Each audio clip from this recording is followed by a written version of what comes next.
Hello, dear viewers. Namaskar. Welcome to Moksha Media. You are with Moksha Hiremat. The different Kannada literary periods have their own characteristics. These Kannada literary periods have contributed to the growth of Kannada language, literature, and culture and civilization. Those contributions cannot be neglected. They are inconsiderable, they are considerable. They contributed in their own way to the literature and lives of the people, and they give a new approach to the literary periods also. They have introduced into Kannada literature the modernity, the culture which Kannada language and literature doesn't know till that time. They have created their own niche in the growth and development of Kannada literature and language. That is why we should not neglect those contributions from the sectorial point of view. Of course, there might be their own interest in contributing to the Kannada literature. Of course, every period has its own interest, has its own good or bad intention. Whether it is good or bad, but it has helped to the development of Kannada literature and language. From this point of view, we have to take into account the missionary Kannada literary period. Its stay is very short, but its contributions are very considerable. Generally, the missionary Kannada literary period begins in the 19th century. It begins in the first part of the 19th century and almost all ends in the later part of the 19th century or the first part of the 20th century. Even though its stay is very short in the history of Kannada literary period, it has contributed a lot to the development of Kannada literature and language. Here we have to remember the literatures like Hermann Mogling, William Pleat, Thomas Hudson, and Ferdinand Kittel, B.L. Rice, and E.P. Rice for our consideration. Other writers are there, other composers are there, but their contribution is a limited one. But when we consider these writers, these composers, these missionaries, they have contributed a lot to the Kannada literary period. Most of us may have heard Hermann Mogling. He was a missionary from Germany. He collected 3,000 Kannada proverbs. He compiled them and he printed them. He wrote a book in Kannada, Bibliotheca Karnataka. It contains the classical literary pieces of Kannada literature and the persons, Sharanas and Dasas, who contributed to Kannada spirituality and movement. Of course, Hermann Mogling not only composed proverbs, 3,000 proverbs, and wrote Bibliotheca Karnataka, but he also started a newspaper. It was Mangaluru Samachara. It was published in 1848, I think. Of course, he printed that Mangaluru Samachara from Mangalore itself. And for the first time, Kannada literature is exposed to journalism. Till that time, we don't have the journalism in the modern concept. It might be in a different form previously, but Hermann Mogling gave a new approach to journalism and introduced it into Kannada literature. That is why the introducing journalism, modern journalism into Kannada literature should go to Hermann Mogling. He was a scholar. His mother tongue was not Kannada. He came from Germany.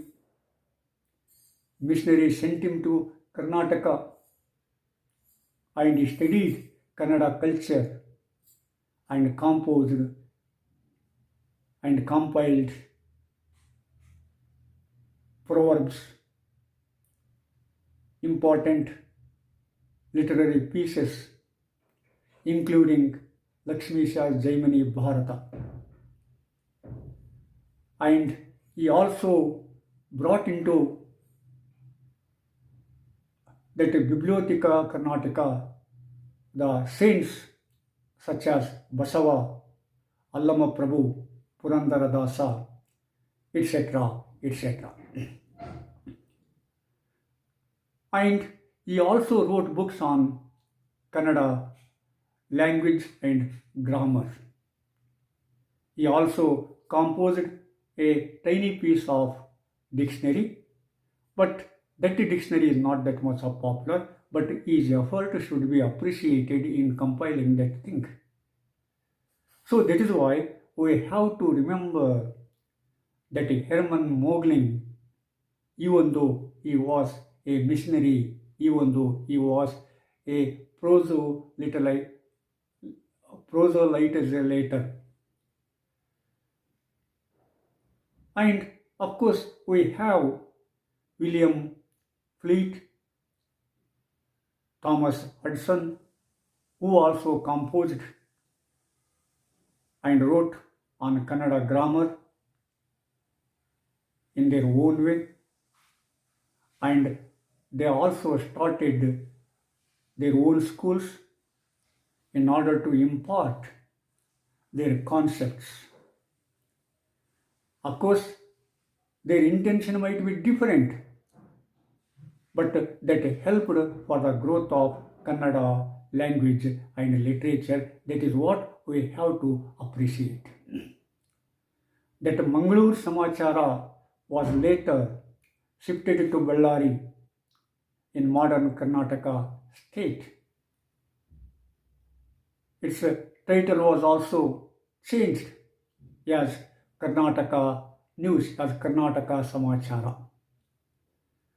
And by shifting that Mangalore Samachara to Bellary and naming it as Karnataka Samachara, Karnataka News, Mogling in one way or another way, directly or indirectly, consciously or unconsciously, laid a foundation for unification of Karnataka. Because till that time, we have different types of Kannada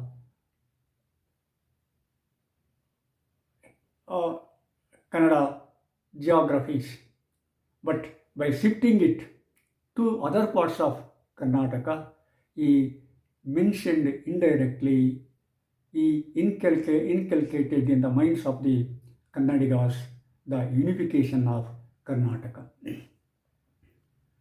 The another very memorable and lovable person is Ferdinand Kittel. Ferdinand Kittel was also a man from Germany. He was also a missionary. But in addition to his missionary activities, he gave a great consideration for the literary activities of Kannada culture and language. He differed from other missionaries in these aspects.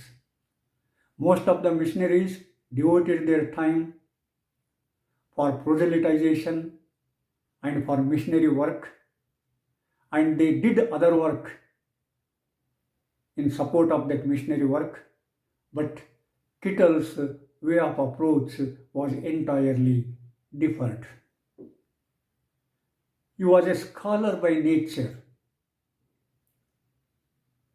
Of course, due to inevitable things he might have in the missionary activities, but his scholarly activities made him contribute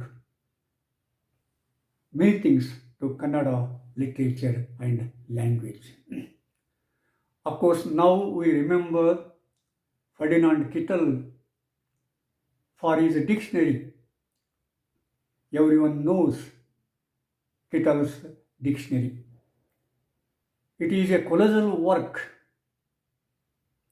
and it contains 70,000 words and runs into 1,738 pages.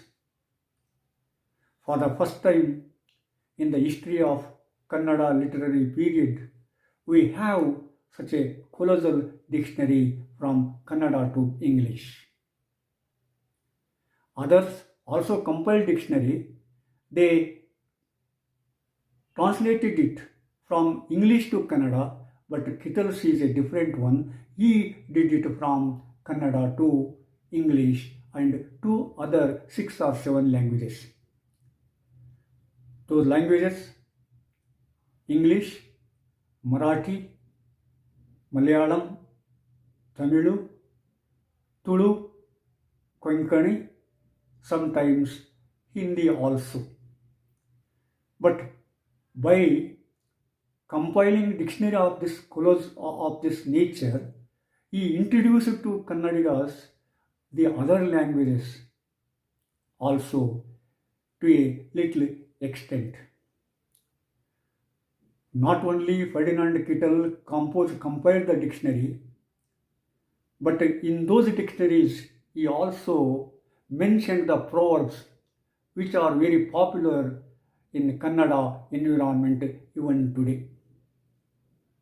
They are also being translated into English, translated into German language, and it shows to what extent he devoted his life for a dictionary. Even for many Kannadigas, we don't know most of the words which are used at the village level.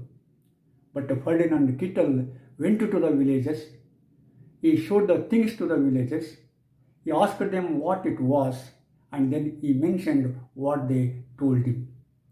Like this, he did a field work. It was not an imaginary, it was not an hearsay work, It was a field work. So he devoted his entire life to that field work, to that composition, to that writing. He also write a book in Kannada, that is Katha Maliki. Not only that, he summarized K.C. Raja's Shabdamani Darpana, a comment on poetry and prosody and other things and grammar, which is very tough. Even so many Kannadigas do not understand that Shabdamani Darpana even today. But Ferdinand Kittel tried to understand it in the 19th century, that is around about 1850 or 1860 of Common Era, and he summarized it and he translated it to English also. That is very important. See, my dear friends, here we have to keep in our mind that Ferdinand Kittel's mother tongue was not Kannada. He was from Germany. His mother tongue was Germany. But he came to Karnataka.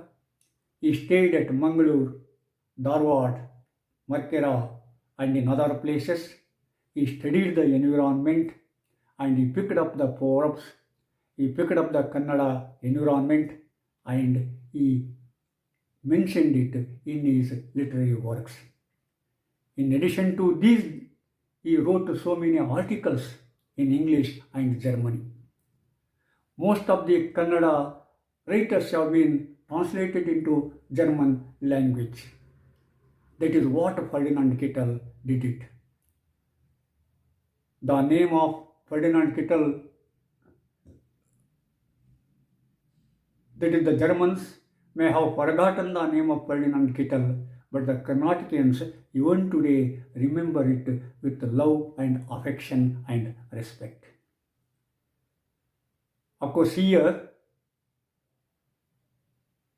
he came for missionary, but that does not become important for us before his contributions to Kannada literature and language.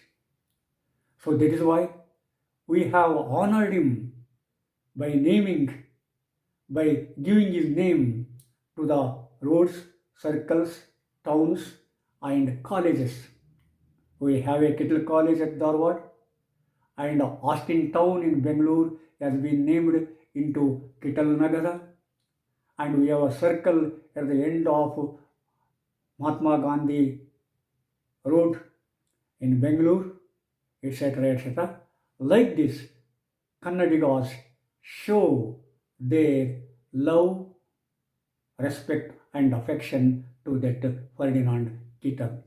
It shows to what extent that Ferdinand Kittel have contributed to Kannada language and literature.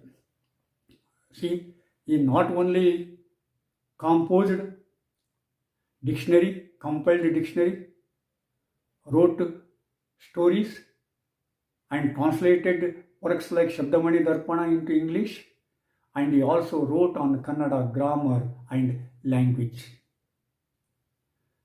So like this, these persons have contributed a lot to Kannada literature and language. Of course, B.L. Rice started the Karnataka Gazetteer.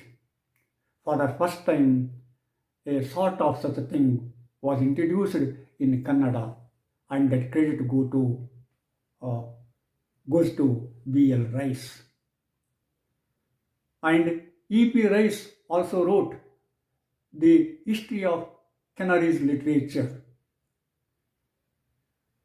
What he wrote might not be that much of correct, but writing it in Kannada, writing it on Kannada language should not be neglected. So they have given their own contribution to the development of Kannada language and literature. There are other so many writers. Of course, at the time of Kitturu battle and after the Kitturu battle, some changes have been taken place. Some English officers tried their best to create a conflict among the Kannadigas. At that time, they sowed the seed of controversy in the minds of the people, and from that time onwards, of course, the different trends have been developed in Kannada literary history. Of course, what they did was not correct. Their information is not that much of correct.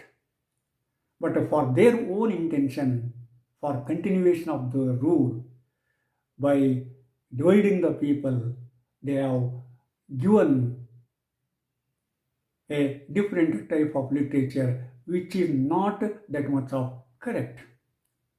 But even today, that is continued. Of course, like this, these missionaries have contributed a lot to Kannada language and literature. We can list those contributions like this. That is, the modern journalism is introduced. The Kannada proverbs are collected and compiled and printed. Mangaluru Samachara was started and shifted to Bellary and named as Karnataka News, Karnataka Samachara. It was printed from Mangaluru itself. Before that, whatever was written, was written on the palm leaves. But after Mogling, it was started to print. It was started to be printed. So we have to imagine in the background of 19th century. At that time, we didn't have that much of development. We didn't have that much of transport and communication, advanced communication. They had their own communication. They had their own transport system. With a little bit of that transport system and communication and facilities, they contributed a lot. And they wrote on Kannada grammar and language. They compiled the dictionaries, which are worthy to be mentioned even today, especially Kittel's dictionary. And another very important point is that these missionaries are from Europe. They are not from India. They are not from Karnataka land. They came to Karnataka and learned Kannada language and contributed a lot to Kannada literature and life. See, even today our mother tongue is Kannada. We don't know so many things. But these missionaries came from Europe. Though their mother tongue was not Kannada, their culture was different, their food system was different, their family system was different, their language was entirely different. We say that is our Kannada language starts from subject, object and verb. Theirs is a reverse one. It is subject, verb and object. We don't have that much of importance to verb in a Kannada sentence, but there they cannot construct a sentence without a verb. In Kannada, we can construct a sentence without a verb with the help of postpositions or prepositions and other things. But it is very difficult, it is not possible to construct a single sentence without the verb in English and in German language. With all these constraints, they learned Kannada, they studied Kannada in a scholarly way, in a scientific way, and in an approach to improve the lives of the people in their own way, and that way has made Kannada a richer and richer language, made Kannada literature a richer and richer one. Of course, we have the history of dictionaries from the 10th century from Ranna itself, but there the approach to compilation of dictionary is different. But what Ferdinand Kittel did it is entirely different. It is very modern and scientific approach.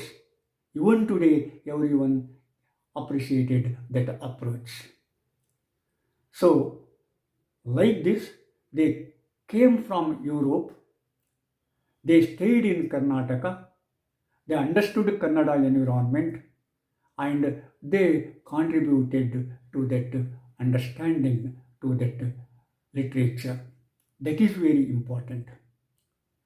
Of course, the missionaries, Kannada literary period may be short. It is stayed for short time, but in that short time, it has contributed considerably for the development of Kannada language and literature. That is what we have to remember. That is what we have to keep in our mind. So, like this missionaries Kannada literary period has its own uniqueness in the history of Kannada literary period.